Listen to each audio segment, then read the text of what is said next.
안녕하십니까, 박정호입니다. 지난 5월에 일본의 중소기업들이 후계자를 찾지 못해서 줄줄이 폐업을 하고 있다는 소식을 전해드렸는데요. 이 문제를 해결한 젊은 사업가가 있습니다. 바로 M&A 전문 회사의 사가미 순사쿠 대표인데요.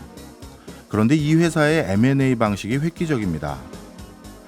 AI로 고령의 사업가에게 후계자를 찾아주고 있기 때문입니다.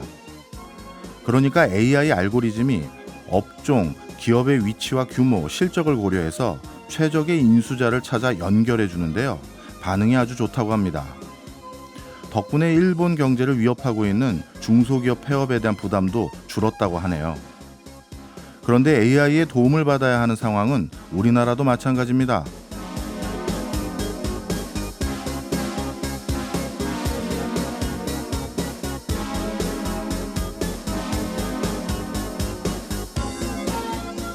장인의 매서운 눈과 귀, 손끝의 노하우를 전수받을 후계자가 없는 것은 우리도 마찬가지입니다. 현재 우리나라 제조 현장을 지탱하고 있는 것은 한국인 후계자들이 아니라 외국인 근로자들입니다. 내국인 모집은 반포기 상태인 곳도 많습니다. 그렇다고 제조 현장의 노하우를 전부 외국 근로자들에게만 전수할 수는 없겠죠. 때문에 국내 제조기업들은 센서와 데이터, AI 기술을 활용해 현장 장인들의 노하우가 유실되지 않도록 노력하고 있습니다. 하지만 이런 노력도 자금 여력이 있는 기업들만 시도할 수 있습니다. 중소기업은 이마저도 어려운 게 우리의 현실입니다. 10월 6일 금요일 박정호의 손에 잡히는 경제 플러스 광고 듣고 시작합니다. 이번 주와 다음 주 경제 이슈를 분석하고 전망하는 리뷰 앤 프리뷰 시간입니다. 오늘도 소식 전해드릴 양효걸 기자 스튜디오에 나왔습니다. 어서 오세요. 안녕하세요.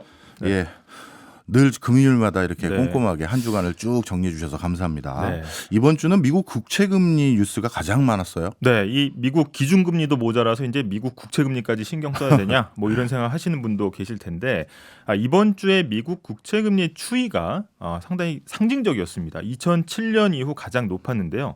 그러니까 16년 만에 10년물 국채 금리가 4.8%를 돌파했습니다. 이렇게 미국 국채금리에 우리가 주목하는 이유는 어떻게 보면 모든 나라의 금리의 지표, 기준점이 되기 때문이죠. 맞습니다. 이게 우리는 미국 국채는 세계에서 이제 가장 안전한 자산 중에 하나로 꼽히기 때문에 금융시장에 미친 영향도 그만큼 큰데요. 이 다른 나라 채권 수익률의 비교 기준, 그러니까 일명 이제 벤치마크라고도 이야기를 합니다. 그래서 이게 글로벌 금융위기 이전에 최고치를 넘어섰다는 그런 겁니다. 많은 분들이 미국 국채금리를 신경 쓰는 게 아니라 사실 내금리를 신경 쓰는 맞습니다. 건데 예. 그러면 일단 이런 국채금리들이 올라가면 앞으로 고금리 기조가 계속돼야 된다고 생각하면 됩니까? 일단 기대가 많이 반영이 됐다고 볼 수 있는 거고요. 지금 국채금리가 높다고 하는 거는 반대로 채권의 가격이 낮다는 뜻이고요. 예. 앞으로도 금리가 꽤 올라가거나 높은 수준을 유지할 거라는 기대가 반영이 된 겁니다. 그러니까 우리가 통상 정기적금의 비율을 많이 하는데요. 예. 지금 내가 연 5% 이자 주는 정기적금 들었는데 바로 다음 달에 10% 주는 적금 나온다고 하면 5%짜리 정기적금 통장의 가치는 어떻게 되겠습니까? 확 떨어지겠죠. 그렇네요. 그러니까 앞으로 더 금리가 높게 유지될 거라는 기대가 반영되면서 이 채권 가격이 눌리는 겁니다. 그렇군요. 어찌 보면 올 초에 미국에 내놓으라는 투자은행들이 어떻게 보면 하반기 갈수록 금리 떨어집니다. 이렇게 호언장담들을 했는데 맞습니다. 예. 예측이 다 틀렸어요. 예, 당초 예상이 원래 이제 올해 하반기쯤 되면 이제 물가 상승 잦아들면서 이 미국을 비롯한 주요국들이 금리를 동결하거나 이제 서서히 낮출 것이다. 그래서 고금리가 사그라들 거다 이런 예측들이 굉장히 많이 나왔었는데 지금은 분위기가 많이 달라졌습니다. 그러니까 한창 때보다야 물가가 뭐 안정화되긴 했겠지만 추세로 보면은 다시 또 반등하는 모습을 보이고 있거든요. 이렇게 물가가 다시 반등하는데 금리 쉽게 내릴 수 없을 것 같은데요. 네, 이게 최근 미국 고용 상태를 보여주는 두 개의 결과가 나왔습니다. 하나는 미국의 고용 정보 업체 ADP의 발표였고 다른 하나는 미국 노동부가 조사한 민간 구인 이직 보고서였는데 이 두 개가 좀 상반된 결과를 보였습니다. 그러니까 ADP 같은 경우에는 민간 기업 고용이 당초 예상치의 절반에 못 미쳤다. 그래서 이게 생각보다 고용 시장이 안 좋네. 그러면은 금리 못 올리겠는데? 라는 생각이 퍼지면서 국채금리가 떨어지긴 했었거든요. 근데 미국 노동부가 조사한 결과를 보니까 기업들의 채용 공고가 훨씬 많이 나온 걸로 조사가 됐습니다. 그러면 여전히 기업들이 사람 못 구해서 난리네. 그럼 임금 올라가겠네. 물가 오르겠네 하면서 또 금리가 출렁였습니다. 지금은 이렇게 한 방향으로 이야기할 수 없는 어떻게 보면 좀 복잡하고 관망해야 되는 시장 상황 이렇게 보면 됩니까? 네, 맞습니다. 이 주식 시장도 영향을 크게 받았고요. 채권 금리가 올라갔다 내려가면서 주가도 그 반대로 출렁거렸거든요. 근데 출렁거리고는 있지만 여전히 금리가 예상보다 높게 유지되는 건 맞습니다. 그러니까 이게 우리나라에도 영향을 좀 미치다 보니까 우리나라도 벌써부터 금리 걱정이 이제 한숨이 나오고 있는 상황입니다. 이번 주부터는 정작 이제 은행채 관련한 소식 나올 거 아니에요. 네, 이 은행채가 또 굉장히 뉴스가 많이 나왔거든요, 이번 주에. 그러니까 은행이 발행하는 채권 관련 소식이었는데 지금 사실 따지고 보면 대출 받기가 좋은 상황은 아닙니다. 예. 주담대만 놓고 보면 상당 금리가 7%를 넘었고요. 하단 금리도 대부분 4%를 웃돌고 있는데 이자 부담이 당연히 크니까 대출 받기도 꺼려지겠죠. 게다가 이제 가계부채 증가의 주범으로 이제 불렸던 50년 만기 주담대도 사실상 다 종료가 됐습니다. 그런데 가계부채는 계속해서 늘고 있습니다. 야, 이렇게 50년 주담대 같은 경우는 정책 자금으로 지원하는 거라 하더라도 네. 그걸 종료했음에도 불구하고 가계부채가 늘고 있다는 건 이건 진짜 악성부채일 가능성도 많은데 걱정이 많습니다. 네. 근데 또 한편으로 이런 생각도 들어요. 은행들도 어딘가에 대출을 해주려면 본인들도 어디서 돈이 나와야 대출을 해줄 텐데 맞습니다. 은행들은 돈을 어디서 가져오고 있죠? 근데 은행들이 자금을 끌어와야 뭐 이걸 또 빌려줄 텐데 네. 크게 보면은 시중자금 시장에서 채권을 발행해서 네. 구해오는 방법이 있을 수가 있고 차용증 끊어주고 돈 빌려온다는 거죠. 아니면 고객들의 예금과 적금을 유치를 해서 그 돈을 대출해주는 방법이 있는데요. 지난 레고랜드 사태 이후로 은행들의 은행 채권 발행 한도가 묶여 있었습니다.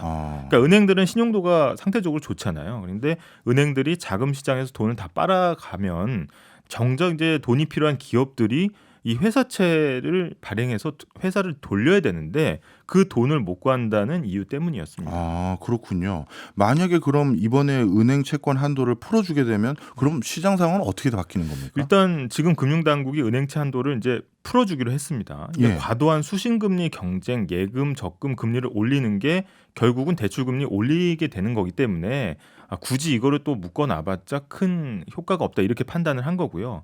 만약에 지금 상황에서 은행채 발행 한도가 풀리면 은행들은 당연히 예적금 금리를 올리기보다는 은행채를 발행해서 자금을 끌어올 텐데 그러면 사실은 자금 공급은 한정돼 있는데 채권 발행은 늘어나게 되니까 수요만 늘어서 가격은 더 올라갈 수밖에 없는 겁니다. 그럼 결국은 대출금리가 높게 유지가 되는 거죠. 그렇군요. 결국 은행채를 발행해서 돈을 구해와도 대출 금리에 영향을 주는 거네요. 네, 이게 사실 뭐 뭐로 가도 서울 간다는 식으로 뭐 지하철 타고 가나 버스 타고 가나 결국 목적지는 똑같습니다. 예. 결국은 금리가 높게 유지되는 건데 일단 대출 금리를 자극하는 거는 두 방식 다 비슷하고요.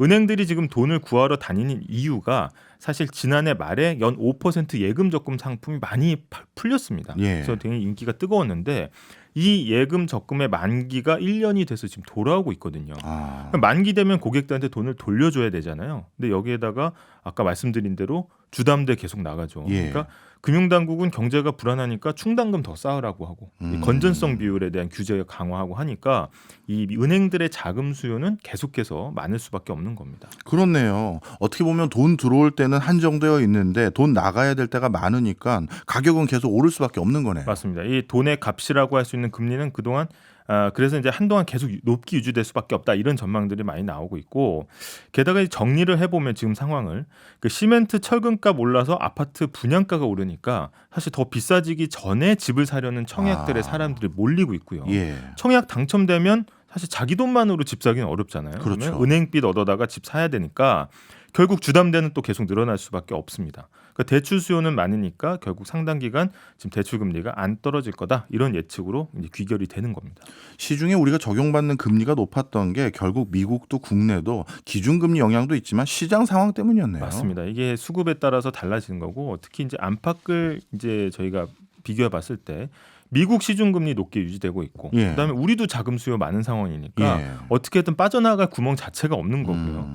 사실 이제 고금리는 또 시차를 두고 실물 경제에 또 영향을 주고 부담을 주기 때문에 지금의 고금리가 당장 이제 대출 금리에 영향을 주기도 하지만 실물 경기에 이제 영향을 주면서 내년 초 이때 실물 경기 전반을 짓누를 수 있다 이런 우려들이 나오고 있고 특히 이제 주식이나 부동산은 자산 시장은 또 말할 것도 없이 계속 눌릴 거다라는 이제 우울한 전망들이 좀 나오고 있습니다. 양 기자님도 그렇게 보세요? 금리가 이렇게 높고 물가도 안 잡히니까 올해보다는 내년 경기가 좀 부정적으로 전망하십니까? 내년 상반기까지는 굉장히 좀 어려운 상황이 지속될 거라고 보이는 게 사실은 지금 이제 실물 경기나 전체 경기 흐름으로 봤을 때는 부동산의 청약 시장이라든지 아니면 가격이 오르는 현상이 사실은 이게 미스매치라고 좀 볼 수가 있는 거거든요. 그렇겠죠. 근데 대출은 계속 늘어나고 있고 그러면 결국은 이 대출 이자는 누가 내주는 게 아니잖아요. 그럼요. 그리고 가게가 다 부담을 해야 되는 상황인데 그럼 소비 여력이 떨어지고 전체 경기가 좋아지는 호재는 찾아보기 좀 어렵지 않나 이런 생각입니다.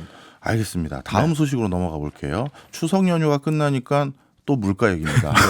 이게 참 우울한 소식만 좀 전해드리게 되는데 바로 어제 지난달 이제 소비자 물가 상승률이 나왔습니다. 3.7%를 찍었는데 두 달 연속 3%대를 기록했고요. 전년 대비. 일단 정부는 10월 수치부터는 안정화될 것으로 보고 있습니다. 근데 이게 사실 시장에서 받아들이는 거는 좀 약발이 좀 많이 떨어졌다. 하반기에는 이제 물가가 안정화될 거다. 좋아질 거다. 경기 살아날 거다 했다가 또 9월 달 물가가 안 좋으니까 또 10월 달엔 물가가 또 안정화될 거다 이렇게 전망을 내놓고 있어서 사실은 이게 10월 달엔 진짜 좋아지겠구나라고 믿는 분들은 많이는 없는 것 같아요. 지금 보면. 지금 뭐 사실 지표를 믿는 분들이 별로 없어요. 체감 물가가 워낙 고공행진을 하다 보니까 그런데 추석 이후 이 체감 물가가 더 오르는 것 같아요. 네, 이게 추석 연휴 보내는 사이에 10월 1일부터 우유값하고 유제품 가격표가 다 바뀌었고요. 바로 내일부터는 서울 등 수도권 지하철 기본 요금이 150원씩 오릅니다. 그러니까 오는 11일부터는 점유율 1위 오비 맥주가 일부 용량의 맥주 공장 출고가를 또 7% 가까이 오르거든요. 그래서 그동안 정부가 추석 물가를 안정하겠다라고 하면서 업체들로부터 사실 인상을 좀 자제를 요청했습니다. 업체들에게. 근데 연휴가 끝나면서 인상이 지금 잇따르고 있는 그런 모양새입니다. 그렇군요. 어떻게 보면 이제 연휴만 지나기를 기다려왔던 업체들의 가격 인상이 이제 시작되는 것 같은데 그런데 몇 달 전에 이제 공공요금 인상한다는 얘기들도 있었거든요. 대표적으로 대중교통요금 올린다 뭐 이런 얘기 있었는데. 네, 이게 이 수도권 지하철 기본 요금이 사실 150원 오르는 게 그렇게 크게 느껴지지 않을 수도 있습니다. 하지만 이게 습관성 지출이기 때문에 나중에 쌓이면은 굉장히 큰 부담으로 돌아올 수 있고요. 게다가 올해 초에 어떻게 보면 택시 요금 올랐죠. 그다음에 8월 달에 또 버스 요금 올랐고 또 이번에 지하철 요금이 오르는 건데 사실 서울시에서는 300원을 올려야 된다. 근데 요번에 150원 올리면서 나머지 못 올린 거는 내년 초에 또 올리겠다 이렇게 이야기를 했거든요. 그러니까 지금의 물가 인상, 대중교통 요금 인상이 당장 올해만의 문제는 아니다라고 이제 볼 수 있겠습니다. 아니 지금 설명 듣고 보니까 이제 지하철 요금도 내년에 또 올린다고 하고 전기 요금도 사실 그때 다 못 올렸잖아요. 그래서 하반기에 더 올릴 수 있다 이런 엄포까지 놓은 상황인데 그럼 정부 예상대로 9월에 보인 오름세가 10월이라고 떨어질까요? 사실 뭐 인플레이션에 대한 기대감을 꺾기 위한 어떻게 보면 이제 이야기일 수도 있고요. 그런 부분이 반영되는 걸 수도 있고 10월달에 진짜 떨어질지는 사실 우리나라 국내 여건도 그렇지만 해외 여건의 영향이 또 큽니다. 그래서 이 국제 유가가 또 특히 중요한데 특히 이제 최근에 국제 유가가 고공행진을 하다가 아까 말씀드린 고용 보고서가 이제 나오면서 불경기 오는 거 아니야 하면서 사실 굉장히 좀 큰 낙폭을 보이긴 했거든요. 한풀 꺾였죠. 네, 한풀 꺾였는데 그렇게 꺾인 것도 지금 배럴당 80달러 중반선이기 때문에 결국은 우리나라가 원유를 전량 수입하는 상황에서는 계속해서 부담이 이어질 수밖에 없다는 겁니다. 지금이 참 고유가 기조라는 게 저도 느껴지는 게 뭐 100불 간다 해서 걱정하다가 90불 언저리에서 80불대 중반으로 떨어지니까 안도를 했어요, 제가. 어찌 보면 이게 그만큼 앞으로 기름값이 떨어지긴 힘들다. 이거 반증하는 것 같아요. 맞습니다. 이게 우리가 이제 주목을 받는 이슈 중에 하나가 유류세 인하입니다. 그러니까 이 유류세 인하가 사실 올해 4월 말에 끝나는 거를 8월 말로 미뤘다가 다시 10월 말로 끝나는 걸로 미뤘거든요.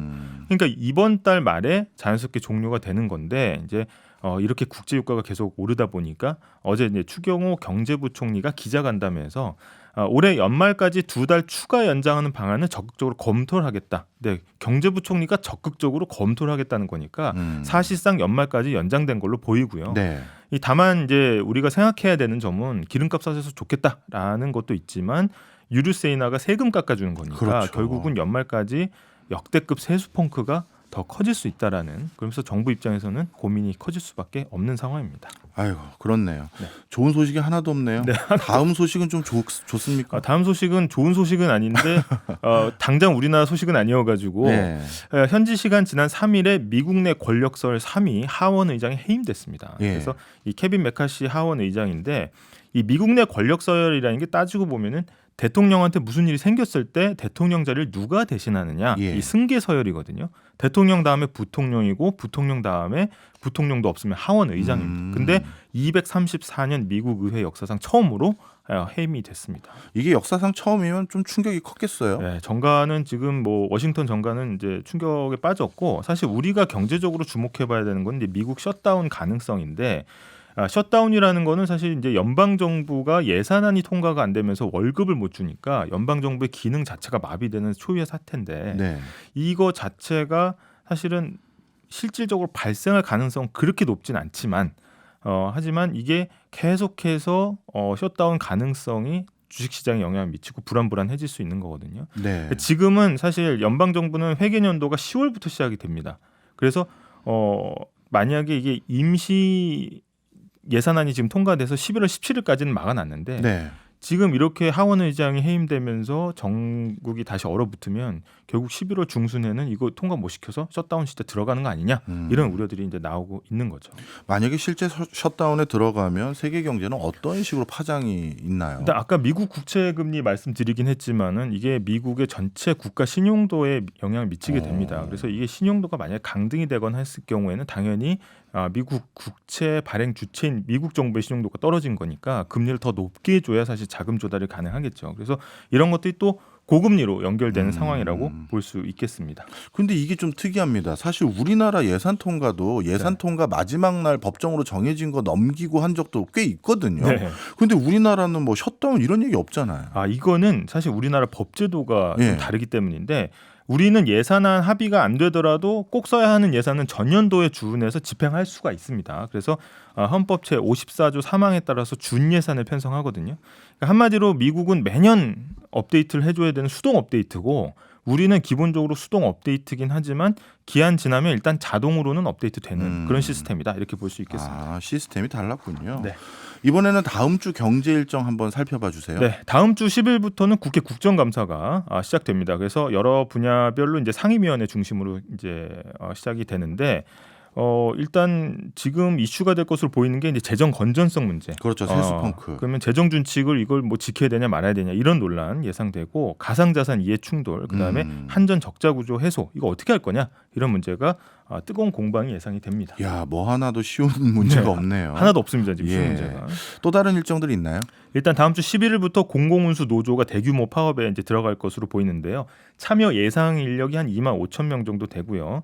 민영화 중단을 요구하는 공동 파업이라서요. 건강보험 노조나 서울대, 경북대 병원 이런 거, 부산 지하철 노조가 참여를 합니다. 그래서 만약에 파업이 본격화됐을 경우에는 이 서울대병원과 경북대병원 일부 진료에 차질을 빚을 수도 있다. 이런 전망이 나오고 있고 현재 노조는 이제 민영화 중단해라. 그리고 임금 인상, 직무 성과급제 폐지 등을 요구하고 있습니다. 이 공공 부분의 민영화 중에 이 서울대병원하고 경북대병원은 민영화되면 이 국립병원이 아닌 건가요? 그 민영화되는 방식이 여러 가지가 있을 수도 있는데 일부 이제 민영화 움직임이 보이기 때문에 사실 이제 선제적으로 이런 논의가 있는 거군요. 예. 또 다른 내용 있을까요? 내일 여의도에서 서울 세계 불꽃 축제가 열립니다. 그래서 오후 7시 20분부터 시작인데 그 일대가 굉장히 교통 혼잡이 그렇겠네요. 벌어질 것으로 예상되기 때문에 경찰 추산으로 100만 명이 몰릴 거라고 예상이 되고 있거든요. 그래서 안전에 좀 각별히 신경을 쓰셔야 될 것 같습니다. 이거 몇 시에 시작합니까? 7시 20분부터인데 사실 이때 좋은 자리를 막기 위해서 그럼 미리 또 사실 뭐 밀려들겠네요. 오후부터는 굉장히 복잡한 게 시작된다 이렇게 보시면 될 것 같습니다. 내일 가능하면 여의도 일대 근처의 도로는 가능하면 사용하지 않으시는 맞습니다. 게 좋을 것 같습니다. 네. 정작 이렇게 말씀해 주시고 본인은 가실 것 같은데. 아닙니다. 알겠습니다. 지금까지 양효월 기자였습니다. 오늘도 이모저모 고맙습니다. 감사합니다. 저희는 광고 듣고 2부로 돌아오겠습니다. 최신 지구촌 소식 만나보는 글로벌 리포트 시간입니다. 오늘도 해담경제연구소 어예진 소장 나오셨습니다. 어서 오세요. 안녕하세요. 요즘 우리나라에서 웬만한 연예인보다 더 유명한 동물이 있죠. 바로 자이언트 팬다인 푸바오인데요. 이 푸바오가 내년이면 중국으로 돌아간다고 해서 지금 많은 사람들이 저를 포함해서 서운해하고 있습니다. 근데 미국도 뭐 올해 3마리가 중국으로 돌아가고 뭐 내년에 4마리가 더 중국으로 돌아간다. 뭐 이런 기사도 나오더라고요. 네, 판다는 전 세계적으로 사랑받는 동물이잖아요. 예. 미국에는 현재 7마리의 판다가 살고 있습니다. 이 중에 워싱턴 DC의 스미스소니언 국립동물원에 사는 판다 3마리가 임대 계약 종료가 되면서 오는 12월 초에 중국에 돌아갈 예정입니다. 외신에 따르면 조지아주 애틀란타 동물원에 있는 4마리도 내년 말 임대 계약이 끝나는데 임대 연장 논의가 없어서 중국으로 돌아갈 가능성이 높습니다. 네, 이렇게 되면 미국에는 내년 말 이후 단 1마리의 판다도 남아있지 않게 되는 거예요. 이게 뉴스에 이렇게 크게 보도될 만큼 남다른 이유가 있나 보죠? 이게 다 외교적인 이유 때문입니다. 우리가 중국으로 돌아간다라는 표현을 쓰는 거는 중국이 판다를 각국에 이 장기 임대 방식으로 빌려줬기 때문인데요. 예. 전 세계에 있는 판다는 모두 다 중국 소유입니다. 판다는 현재 중국 야생에 남아있는 개체 수가 1,800여 마리밖에 안 되는 희귀종이에요. 1983년 세계 여러 나라들이 야생 동식물종의 보호를 보장하기 위한 일종의 약속을 했는데 예. 이걸 워싱턴 조약이라고 하거든요. 근데 이 조약 내용 중에 세계의 모든 판다는 중국에게 소유권이 있으며 멸종 위기 희귀 동물이기 때문에 팔거나 기증할 수 없고 해외에 장기 임대하는 방식으로 판다를 수출할 수 있다 이런 내용이 들어있습니다. 예. 그래서 우리가 가끔 보는 뉴스에 뭐 중국이 우호의 의미로 판다를 선물했다라는 말은 그거는 말이 선물이지 예. 사실상 10년에서 15년간 임대료를 받으면서 빌려주는 형태입니다. 아, 그렇군요. 예, 그래서 그러면 중국은 언제부터 이렇게 판다를 바탕으로 해서 외교 설린 우호적인 상징으로 삼았나요? 이게 1941년 중일전쟁 당시에 장제스 국민당 총통이 예. 중국을 지원해준 미국의 감사의 표시로 이 중국에만 있는 판다 한 쌍을 기증하면서 판다 외교라는 말이 처음 나왔고요. 이후에 1972년 리처드 닉슨 미국 대통령이 중국을 방문했을 때 한 쌍의 판다가 미국에 기증되면서 중국의 판다 외교가 본격화됐습니다. 현재 장기 임대 방식으로 한국을 비롯해서 미국과 영국, 독일, 일본 등 21개국에 70여 마리의 판다가 나가 있는데 이 나라들은 매년 판다 한 마리당 연간 한 10에서 13억 원가량을 중국의 임대료 명목으로 보내고 있습니다. 아, 임대료도 지불해야 되는 거예요? 네, 상당히 좀 오. 크죠, 가격이. 예. 우리가 또 키우는 동안에는 사육에 들어가는 모든 비용을 우리 돈으로 내거든요. 그렇겠죠. 근데 임대료까지 내는 거예요. 그런데 만약에 이번에 푸바오처럼 그 임대를 했던 그 판다 한 쌍이 새끼를 낳았다. 예. 그러면 이 새끼는 만 4세 이전에 중국으로 다시 돌려보내는 게 또 원칙이에요. 그러니까 짝을 찾아서 번식을 유지하기 위해서인데 이렇게 따지면 좀 허무하죠. 예. 근데 여담이지만 우리는 그나마 지금 푸바오 같은 경우에는 안동에서 대나무를 신선하게 새벽 배송으로 공수를 해서 먹이는데 유럽처럼 이 대나무를 멀리서 공수해야 되는 곳은 여러 가지 뭐 기타 사육 비용 부담 때문에 판다를 포기하는 나라들도 있습니다. 그렇군요. 뭐 일단 비용은 차지하더라도 일단 미국에서 키우던 판다들이 전부 중국으로 돌아간다라는 건 결국 미국과 중국의 우호적인 관계는 끝났다 이런 거를 메시지로 보여주는 것 같은데요. 예, 맞습니다. 중국에서 보내준 판다의 경우는 이 연장 합의를 할 수 있거든요. 연장을 한다는 거는 양국 간의 외교 전선에 아무 이상이 없다. 이상무 이런 의미입니다. 중국은 아무 나라이나 판다를 외교 수단으로 보내지 않아요. 관계 개선이 필요하거나 또 우호적인 관계에 있는 국가에만 판다를 보냅니다. 중요한 무역 거래에 대한 대가로 판다를 보내는 경우도 있어요. 가장 최근에 판다를 받은 나라가 카타르거든요. 예. 근데 이 중국이 중동 국가에 판다를 보낸 건 이번이 처음인데 중국이 아무래도 중동에서 좀 영향력을 넓히고자 하는 어떤 정치 경제적 행보와 연관이 있는 것으로 좀 해석이 되고 있습니다. 반대로 중국과 국경 분쟁이 있는 인도 사이 안 좋잖아요. 예. 그래서 인도가 무려 한 14번이나 중국에 판다 좀 보내주세요 하고 얘기를 했는데 그 요청을 번번이 거절을 했습니다. 그래서 이번에 판다 송화는 단순한 임대 계약 종료 이상의 의미가 있다. 이거는 징벌적 판다 외교다 하는 평가가 나옵니다. 전에 이미 사실 이 갈등의 불씨가 있긴 했어요. 미국에 20년간 대여했다가 지난 2월 중국 송환을 앞두고 돌연사한 수컷 판다 러러 사건인데요. 아, 판다가 송환 앞두고 그냥 갑자기 사망한 거예요? 네. 근데 이와 함께 그 암컷인 야야도 굉장히 판다치고 수척해진 모습이 온라인에 퍼지면서 중국의 자부심이자 국보를 함부로 냈다. 예. 이러면서 이제 중국 내 반미 감정이 좀 폭발을 합니다. 근데 하필 또 그 시점이 중국의 이 정찰 풍선으로 인한 미중 갈등이 한창일 때여가지고 예. 또 결국에는 이제 양국에서 이제 판다의 살인을 규명해보자 하면 이제 중국에서 사람도 오고 하면서 공동 조사까지 벌인 바가 있습니다. 네, 판다는 참 생김새도 그렇고 진화론적으로도 굉장히 특이한 동물인데 이렇게 외교에서도 중요한 의미를 가진 정말 특이한 동물이네요. 예, 이번에는 미국 헐리우드 소식 한번 전해드리겠습니다. 지난 5월부터 미국 헐리우드 작가들이 파업을 시작했는데 얼마 전 거의 5달 만에 드디어 파업을 끝낸다고요. 그렇습니다. 지난 5월 초에 10,000명이 넘는 영화 및 TV 작가들의 연합인 WGA가 파업을 했었습니다. 당시 이들의 요구사항은 크게 3가지였는데요. OTT 서비스들이 나오면서 이 작가들 수익이 되려 10년 전보다 줄었다.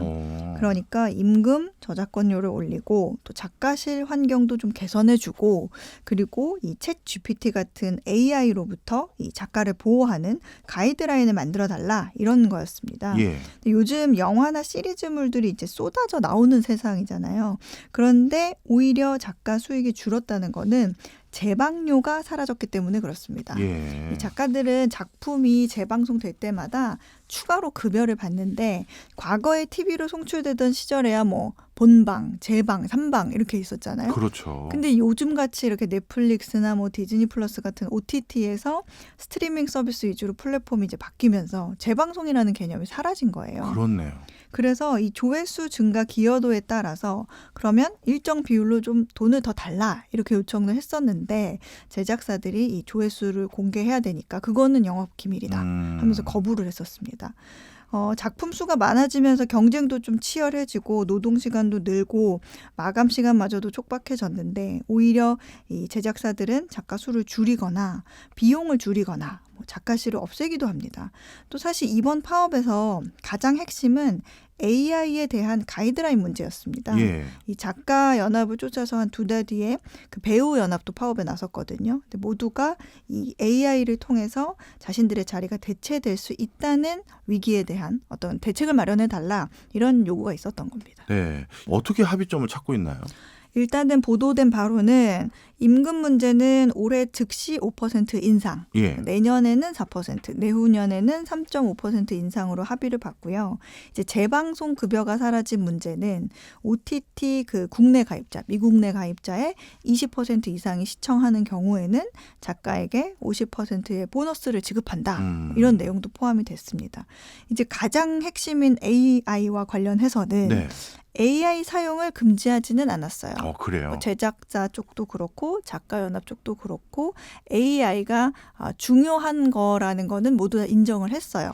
그런데 이제 이번 합의에서는 AI가 절대 작가를 대신할 수 없다. 이걸 분명히 했습니다. 네. 그러니까 이전에는 제작사가 뭐 예를 들어서 챗 GPT에게 예를 들어서 뭐 잘생기고 돈 많은 대기업 남자 본부장님과 또 갓 입사한 여자 인턴의 사랑 이야기를 한번 써봐. 이렇게 하면 좀 후루룩 나오잖아요. 그렇죠. 그러면 이제 제작사가 그 각본을 이제 대충 만들어서 예. 원작으로 일단 등록을 합니다. 예. 그 다음에 작가들에게 이거 좀 다듬어 달라. 각색을 좀 해달라. 이렇게 요청을 했었어요. 근데 사실상 이 작가들 입장에서는 재창작을 해달라는 건데 제작사는 이거는 원작을 너희들이 쓴 게 아니라 보조 업무를 한 거다.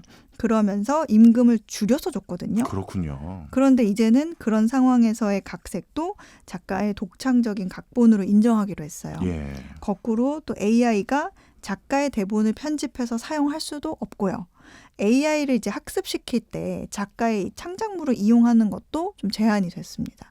또 작가가 작업에 AI를 사용하는 것도 예전에는 무조건 해라 뭐 이런 강압이 좀 있었는데 예. 이제는 필수가 아닌 자율 선택이 됐습니다. 이 결론적으로 보면 이 작가의 지적 재산권, 또 창작물에 대한 권리가 법률적으로 좀 보호받게 되는 그런 계기가 됐고요. 이를 두고 언론에서는 이거는 기계와 인간의 경쟁에서 인간의 승리다. 이런 표현을 또 하고 있어요. 이번 작가 파업이 AI로 인해서 좀 생존 위기에 처한 다른 직업군, 또 산업 분야에도 좀 영향을 줄 것으로 보이고 또 지금 파업을 계속 진행하고 있는 배우 쪽 연합에도 좀 영향을 줄 것으로 보입니다. 그렇네요. 이 AI 관련된 이슈는 사실 이렇게 미국 이슈가 아니라 우리나라도 굉장히 큰데 저도 얼마 전에 영향을 받았어요. 그래요? 예, 원래 내년도에 미국의 유명 대학 교수의 경제학 원론 서적을 한국어판 번역을 제가 하기로 예정이 돼 있었는데 네. 그 출판사에서 입장을 번복했어요. 한국에 있는 교수가 번역하기보다는 AI로 그냥 번역해서 자신들이 에디팅해서 내는 게 더 싸다. 그렇죠.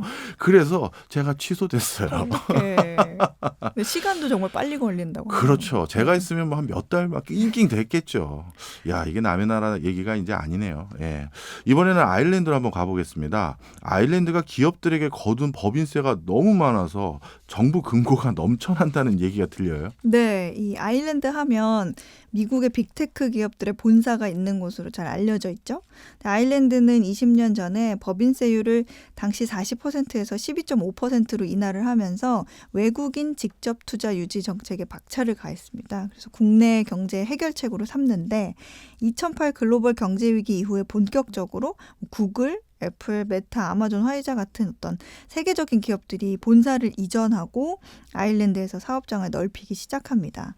아일랜드는 여기에다가 이 R&D, 연구개발 투자의 25%에 대한 세금 감면 혜택도 주고 있고 또 이제 여기에 활용 정점으로 지적 재산권을 활용해서 발생한 수익에 대해서 최대 100%까지 자본 공제를 지원해주고 있습니다. 네. 그야말로 이 소유권이라는 무형 자산 위주인 빅테크들에게 딱이죠. 그 결과 요즘 아일랜드에는 현금이 넘쳐난다고 합니다. 그 법인세 수납액만 지난 8년간 3배 이상 증가를 했고요. 지난해에만 법인세 수납액이 우리 돈으로 32조 원을 넘었다고 합니다. 지난해부터는 좀 빠르게 쌓이는 법인세 수입 덕분에 정부 살림이 올해와 내년에 이어서 2026년에도 계속 흑자를 기록할 전망입니다. 네. 아일랜드는 이 많은 돈 다 어디다 쓴다고 하던가요? 필요한 곳이 너무 많아서 논쟁이 치열한 겁니다. 아일랜드는 사실 인구가 한 약 500만 명밖에 안 되는 작은 섬나라입니다. 뭐 제조업이 발달한 것도 아니고 국토도 좁고 순전히 이제 온 글로벌 기업들, IT, 화학, 제약 이런 기업들의 수출이 본사인 아일랜드산으로 잡힌 덕에 이 GDP 성장률은 유럽 내 1위고 국민소득도 10만 달러, 우리 돈으로 1억 원이 넘습니다. 예. 경제 왜곡 현상이 너무 심해서 이 아일랜드 중앙은행은 매년 미국계 빅테크 직접 재산권 수입액을 아예 제외해가지고 국가 GDP와 수정 국민소득을 발표할 정도입니다. 근데 이렇게 수정된 국민소득은 수정 전과 비교하면 절반도 안 되는 수치인 거예요. 그러니까 거품이 크네요. 상당하죠. 예. 근데 실제로는 서유럽 평균보다 좀 뒤처지는 수준인 건데 이제 고령화도 유럽 내 가장 빠르게 이루어지고 있고 주택 부족과 인프라 부족은 굉장히 심각한 상태예요. 이 외신에 나오는 사진들을 좀 보면 사람들이 이제 집을 보기 위해서 줄을 쫙 이렇게 서 있을 정도로 수십 명이 어떤 임대용 주택이 굉장히 부족한 상황이고 현재 20대 중후반 인구의 3분의 2는 집을 사거나 임대할 여유조차 없어서 부모님과 함께 살고 있다고 합니다. 예. 그래서 아일랜드에 가면 또 길거리에 노숙자들이 또 상당히 많거든요. 근데 전직 교사, 경찰 공무원의 자녀들도 있고 외국인 노숙자들도 많다고 합니다. 주로 이 노숙자들은 응급 숙소, 호스텔에서 잠을 자고 해가 뜨면 교회나 성당에서 이 정부가 지원하는 단체들이 제공하는 그런 무료 급식을 받으면서 생활을 합니다. 또 다른 한편에서는 교통, 보건, 교육, 에너지와 수도 이런 인프라도 2008년 금융위기 이후 10년 동안 투자가 부족해가지고 턱없이 인프라 수준이 부족한 굉장히 열악한 상황이라고 합니다. 아니 현금이 이렇게 많으면 주택을 비롯해서 여러 인프라 투자하면 되는 거 아닌가요? 근데 이게 참 섣불리 결정할 수 없는 게 과거 아일랜드가 이 켈틱 타이거라고 불리던 예. 1990년대 중반부터 2000년대 중반까지 급성장을 하면서 엄청나게 부유할 때 공공지출을 뭐 2배로 늘리고 감세해주고 복지 혜택을 남발했었거든요. 예. 동시에 무분별한 대출로 부동산 붐이 일어나면서 집값도 급등하는 시기가 있었습니다. 그러다가 2008 미국발 금융위기와 아일랜드 은행 시스템 붕괴 그리고 공공재정의 관리 부족이 결국에 또 구제금융으로 또 이어지는 일이 있었어요. 예. 그래서 과거에 이런 일 때문에 이 경제학자들을 비롯해서 곳곳에서 이런 얘기가 나오죠. 일시적인 수입을 어떤 영구적인 지출에 사용하면 또 재앙이 올 거다. 그렇죠. 글로벌 최저 법인세 합의에 따라서 이제 법인세가 15%로 올리게 되면 우리에게 돈 벌어다 주는 빅테크 같은 글로벌 기업들은 언제든 갑자기 우리나라 떠날 수도 있다. 그러니까 진짜 미래를 위한 방법은 지금 그 돈을 쓰는 게 아니라 오히려 다른 세금들을 인상하는 거다라고 주장을 합니다. 그래서 지출에 신중해야 하는 또 다른 이유는 정부 지출이 갑자기 급증하면 인플레이션을 또 부추길 위험이 있다는 점도 고민이고 아일랜드 역시 러시아의 우크라이나 침공 이후에 유럽 다른 지역과 마찬가지로 굉장히 인플레가 높은 수준을 유지하고 있습니다. 네, 알겠습니다. 지금까지 어혜진 소장이었습니다. 오늘도 고맙습니다. 감사합니다. 지금 듣고 계신 노래는 안재욱의 친구입니다. 앞서 판다를 바탕으로 한 중국의 설린 우호적인 관계에 대해서 말씀드렸는데요. 중국과 우리나라가 가장 우호적이었을 때의 노래가 뭘까 생각해봤더니 제일 먼저 이 노래가 떠올랐습니다. 박정호의 손에 잡히는 경제 플러스는 일요일 7시 5분 주간 하이라이트와 지리는 경제다로 다시 찾아오겠습니다. 고맙습니다. 힘든 날 턱없이 전화해 말없이 울어도 오래 들어주던 너 경제 생활의 플러스가 되는 아주 경제적인 시간. 박정호의 손에 잡히는 경제 플러스.